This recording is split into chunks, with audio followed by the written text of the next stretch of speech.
All right, I'm with Pepperdine Head Coach Dave Hunt here. It is a great office in Malibu, California after a comeback win, 3-2 win over Concordia last night. Great comeback for your team, David. And after battling an extended second set that went 29-31 in favor of the Eagles, what did you tell your guys to get them back on track? Yeah, you know what? We were up 24-22 or 24-21, so we were playing good volleyball. They were just playing a little bit better than us, specifically in transition, and we were having a hard time scoring points. We were digging the ball well. I think we had 16 or 17 digs in the first set, so we were creating opportunities, but we just didn't convert them. And we just talked about, hey, if we continue that over time, it's going to work in our favor. That we have to be patient. And ultimately, we made a few tactical changes. Joe did a nice job distributing the ball, getting the ball to a lot of different guys, including, one of our middles had like 30 attempts. So I think, we're a young team. So the more we play, as odd as it sounds, I think the better it is for us just because it's more experience under our belt. And I'm not saying we were trying to go 5, but it's just we're a young team and a really, young season right now.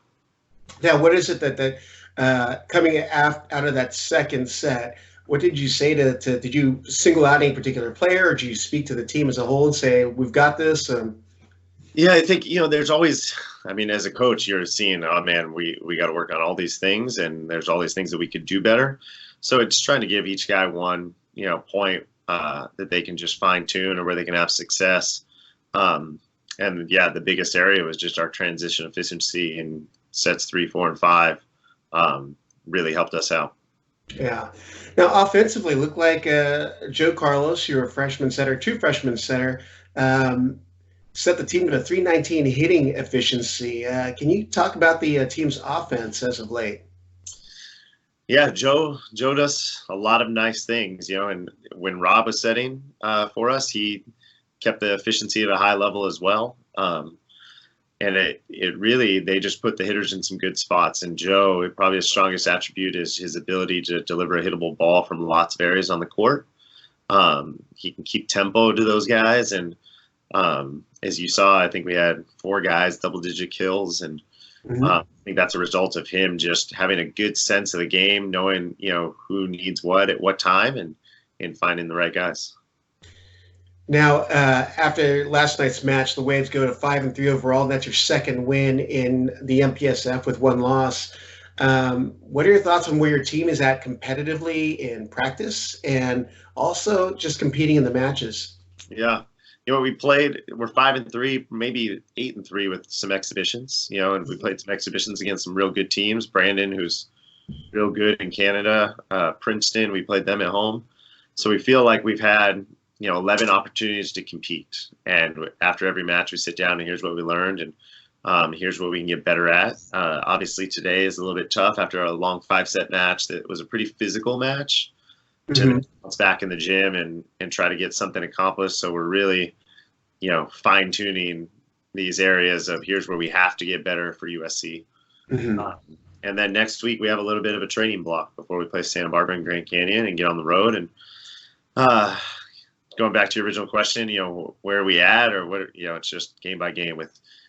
We have right now on the court we have 1 returning starter, but he's in a different position. So it's even, hey, basically everybody's new out there. So we're going through some learning phases, which is also really fun as a coach because we just get to teach the game. So it's fun. Yeah. Well, it's actually a good segue to my next question.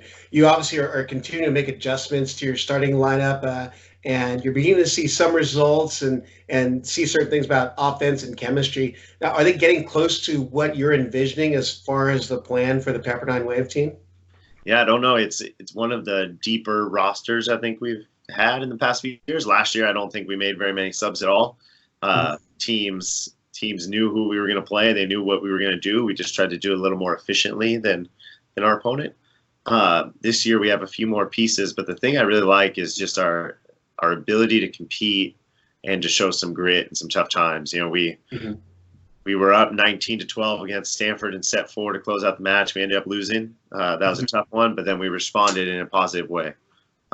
We were down 0-2 last night, and then we responded in a positive way. And you can look back and say, ideally, I wish we weren't in those situations. Right. And we responded, and it was really encouraging for us. So I like just the grit and the resilience that our team's showing, not only the guys on the court, but just the collective whole. Right. Now, you mentioned about having some time in the training block, but there are some pretty challenging matches. You've got SC, Santa Barbara, Grand Canyon at their place, and again, you're hosting Santa Barbara. Yeah. Right now, obviously, USC is still figuring things out, but for the most part, all those matches are going to be super competitive. That's just something to be expected now in D1 volleyball. But how are you planning on preparing your team for this upcoming this string of matches? Yeah. For us, it's, we just have a string of vicious opponents. That's sort of how we look at it. So I don't think there's an easy match left on our schedule. So we just got to get better. And the reality is, it doesn't matter who we play. If we don't play good volleyball, it's not going to go well for us. So we're just trying to keep the mindset of just keep getting better every day. And for me personally, the matches aren't the most exciting thing. The everyday practice is what I get fired up about. And then matches, it's just, hey, I hope we prepared our team well enough to perform, and either we're good enough or not. Then we get some feedback, and then we get after it again. So right. As far as the MPSF conference, they're obviously right now into week 7. There's one standout team in BYU who's 12-0, but for the rest of the MPSF, it just seems that all teams are contenders. What's your perspective on the conference of where it's at? Yeah, I mean, BYU's 12-0, but Grand Canyon's won 8 straight matches now? Yeah. You could say they're right up there. The common thing with those two teams I see, at least from watching on video, is they have a pretty solid core group of pins. Mm-hmm. That just you're going to get knocked off the net nowadays in men's volleyball. That's the reality. Is you're not going to be in system higher than 60%. So, can you have guys terminate the ball against 2 and 3 blockers? And from what I've seen on video, those two teams have a consistent trio of pins that can do that. I think the other teams in our conference are still trying to figure out what the best lineup is, maybe. So many teams, not just in our conference, but across the board, lost guys last year. Yeah. Lost really talented guys last year. Yeah.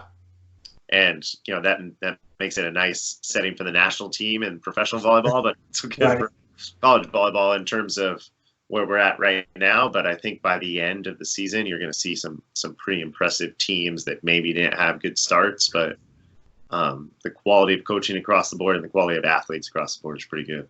Yeah, actually, it's a great segue into my final question for you. What's your perspective on the prospective NCAA hopefuls across the nation, particularly given the depth of the talent now that's inherent in the different conferences? Yeah.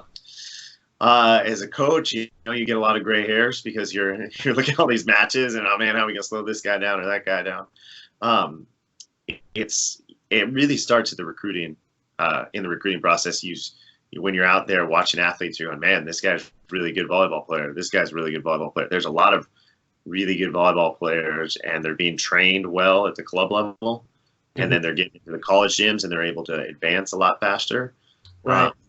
So I think right now the common theme is just youth. The most valuable resource we have is matches played, and not a lot of guys have that on belt. The teams that do have more experience tend to be a little bit more steady to start the season, but by the end of the year, you're going to see a lot of teams playing high-level volleyball. And, John Costi for our conference is the new representative, NCAA representative, and I wouldn't want to have to be in that conversation about what team's going to get the at-large or whatnot, because a lot of teams are going to make a good case for it.